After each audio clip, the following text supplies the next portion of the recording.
Сайн байцгаана уу, шинэ хэмжлэгтэй тавтай марил энэ удаагийн хэмжлэгээрээ хэрэглэнэ гэж бодоод авсан боловч огт хэрэглэгдээгүй зүйлсээ та бүхэнд танилцуулах гэж юм. Хэрвээ та жирэмсэн эсвэл төрөөд удаагүй байгаа бол энэ бичлэг таны мөнгө хэмнэнэ гэж найдаж байна. За ингээд эхэлцгээе. Ком үлгийг авчихсан. Тэгсэн чинь тэр дотроос ерөөс хэрэглэгдэхгүй зүйл бүр маш их байсан. За тэр дундаа бол малгай. Одоо жишээлбэл энэ хойноос ингээд өмсгөөд урд нь ингээд уйчдаг юм малгай байхгүй. Ийм малгай. Энэ бол огт хэрэглэгдээгүй өмсөөлж үзсэн. Тэгсэн чинь ингээ хүүхэд ингээл ирэхээр энэ нүүрэн дээр нь ингэж наалдал. Ингээл ирэхээр энэ нүрийг хаагаал те. Тэнгүүтээ энэ бүчин ингээ уйчглаар ингээ хүүхдийн хоолой молоор шигтэл те.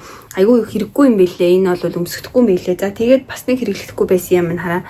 Ийм цамц. Урдаа ямар нэгэн бүч товч юуч байхгүй. Тэнгүүт эний чинь одоо өмсүүлчээд гадуур нь үлгийдэж барихаар бас их ядаргаатай юм бэлээ.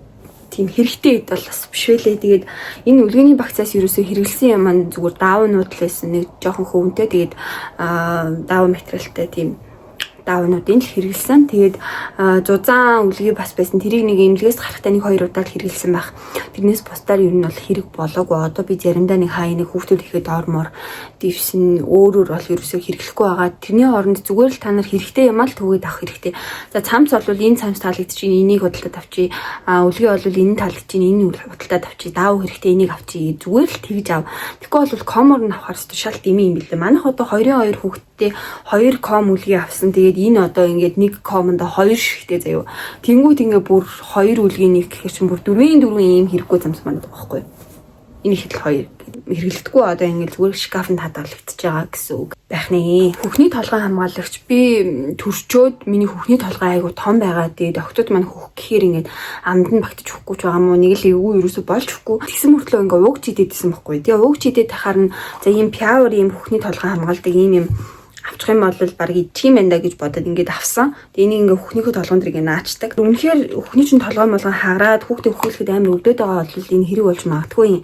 Надад бол огт хэрэг болоогүй. Энд чинь бас нэг юм сайз майзтай мэлээ. Хүүхний толгой нь хэрвээ том болвол томыг аван жижиг болвол жижиг явна ч юм уу тий. Тэгээ энэ хүний хүүхдийн ингээ ам руу орох юм чинь бас хамаагүй задлаад үзээд за ярьсмаар нь ямар юм ингээд дэлгээд ингээ харна гэж байхгүй шүү дээ. Тийм болохоор яг аль ярьсмаар нь таарахаа мэдхгүй бас жоохон тийм юм бэлээ. Энэ бол миний хүүхний толгойн бас жоохон томцсон. Энд одоо ямар ярьсмаар юм чинь тий. Хүүхний толгойн жоохон томцсон. Тэгээ ерөөсөө хэрэглэгдээгүй. Хямдхан уугч бас аваад хэрэггүй юм билээ. За уугчл бол уугч тэгэл ямар ч байсан яах вэ гэж одоо бараг авчихсан. Энэ одоо бараг гаднах үзмжинд нь болоод гэх юм уу юм хөөрхөн баавганы чихмэгтэй. Тэгээ хөхөлтийг харах юм бол нэг ийм ерөөс тийм хүүхний толгой молготой төстэй мөстэй юм огт байхгүй ийм хөхөлттэй хөөрхөн юм байна гэж бодоод авчихсан чинь нэг 7 хоног манаг үсрээд энийг хэрэгэлсэн байх. Жохон хугацаа яваад ирсэн чинь энэ нөхөн ингээд томроод эхэлсэн. Яг хөхтөг энэ сүү гардаг хэсгийнх нь нөхөн томроод тэгээд эндүү их гараад байхаар хүүхд чинь нөгөө залгиж амжихгүй хахад цацаад идэг юм билээ. Тийм болохоор ер нь бол зүгээр л нэг хэдэн дөрөв нэмэл чанартай пижимижэн тэгээ доктор Браун центрийн уг тавсан дээр юм билээ. Их гардаг болоод болохоо ячаар нь пижиний уг тавсан чинь шилэн савын угаагаа цэвэрлээд хэрэгэлчин. Хөхтөг хэсгийг нь бол хүүхдийн сар ахиад ирэхээр ингээд сольждаг юм байна лээ. Тэр бол надаа их хэрэглээтэй амар санагдаад байгаа. Манай сурдаг юм нус сурагч байдаг юм нэг талын ингээд хүүхдийнхээ хамарлуу хийгээд нэг намдаа хийгээд ингээд сордог. Энэ бол надад бас ядаргаатай санагдаад байгаа. Энийг би ерөөсөө хэрэглэхгүй байгаа. Тэрний оронд энийг хэрэглэж байгаа. Энэ бол зүгээр хүүхдийн хамарлуу хийлээ, бадслаа. Ингээд сорчин. Энэ болохоор ингээ амраа хүйтэл бас нэг гараараа хүүхдээ барьмаар шүү дээ. Энийг ингээ бариа байж нэг байхгүй. Хүүхдийн шалгаагүй юм чи. Ингээ сордог байхгүй. Тэгэхээр энэ бол надад ерөөсөө хэрэглэхгүй байгаа. Тэрний оронд энэ бол арай амар санагдаж байгаа. Гэхдээ ийм амраа сордог нус сорогч илүү их дэмждэг ээжүүд бас байдаг юм лээ. Тэгээд тэгтээ та нар өөрсдөө л мэд надад бол хэрэггүй санагдсан. Манай нөгөө ком үлгийний маань үлгий бүр амар зузаан байсан. Тэгээ хүүхдээ тэрүүгээр үлгийдэхгүй байхаар дангаанц даваатай нь байлгаад явж арай болохгүй. Эмнэлэгт байх үед бол арай сэрхэн байгаадсэн. Тэгээд арай нэмгөө үлгий авъя гэж бодоод нэг үлгий авсан чинь ширмэл материалтай үлгий авсан. Тэсэн чинь ингээд ийм даргар материалтай. Тэгээ ингээ хүүхдээ үлгэгдэхлээр ерөөсө биенд нь алдаж өгдөг. Одоо нэг толгойг нь гаргаад ингээ үлгэгдэж штэ. Тэгэхээр ингээ хүзүүг нь үрээд идэг. Толгойг нь хамт ингээд ингэж үлгэгдэхлээр ийшээ харлаа энэ нүрийг хааж үрээд, ийшээ харлаа энэ талыг хааж үрээд ингээд идэм билээ. Тийм болохоор даргар материалтай үлгийг ерөөсө битгий аваарай. Аль болох тийм уналттай, ийм зөөлөн материалтай үлгийг авах юм бол хүүхдийн чинь биеинд илүү сайн наалдаж өгнө. Хөдөлгөөн хийхэд нь бас арай жоохон амар. Арсанд нь ч гэсэн тийм ингээд энэ чинь нүүр мөрөнд нь хэрвээ үрж хүрэх юм бол арай дээр юм байна л шүү. Тийм болохоор манай тэр ширмэл материалтай үлгий болоод ерөөсөө хэрэглэхгүй байгаа. Та нарт харуулъя гэхээр нөгөө дээрээ битүү логотой угаасаа хүмүүсийн айгүй их мэддэг тийм дэлгүүр брендийн үлгий болохоор би харуулахгүй гэж бодож байна.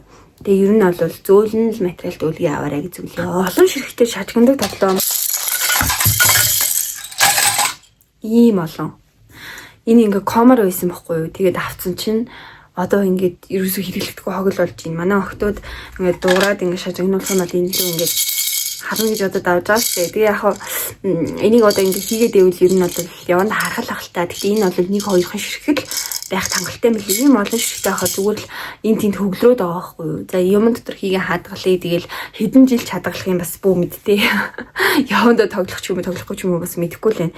Тийм болохоор ийм коморо шажигнадаг тоглоом битгий аваарай. Тэгээ ядитлэн чи шажигнаж тухар 8 ядаргаат юм билий.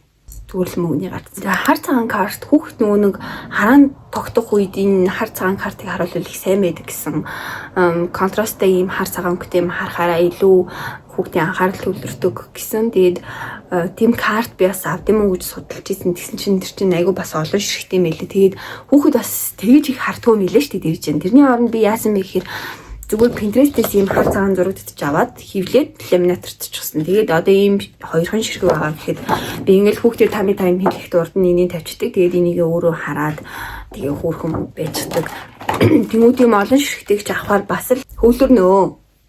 Тэгээд бас хүүхд чи харах ч юм уу харахгүй ч юм уу та нар мэдэхгүй шүү дээ. Тийм болохоор зүгээр л энэ нь арай хямд төсөр аргаар таны мөнгөний хийнэ гэж би зөвлөж байна. Гэхдээ та тийм карт март фэнси юм хүсэж байгаа бол өөрөө л мэд. Авч болно. Ингээ миний туршлага юм байла. Догнохын ч гэсэн энэ бичлэгтээ минь хамт байсан баярлалаа. Дараагийн бичлэгээр уулзцгаая. Баяр таа.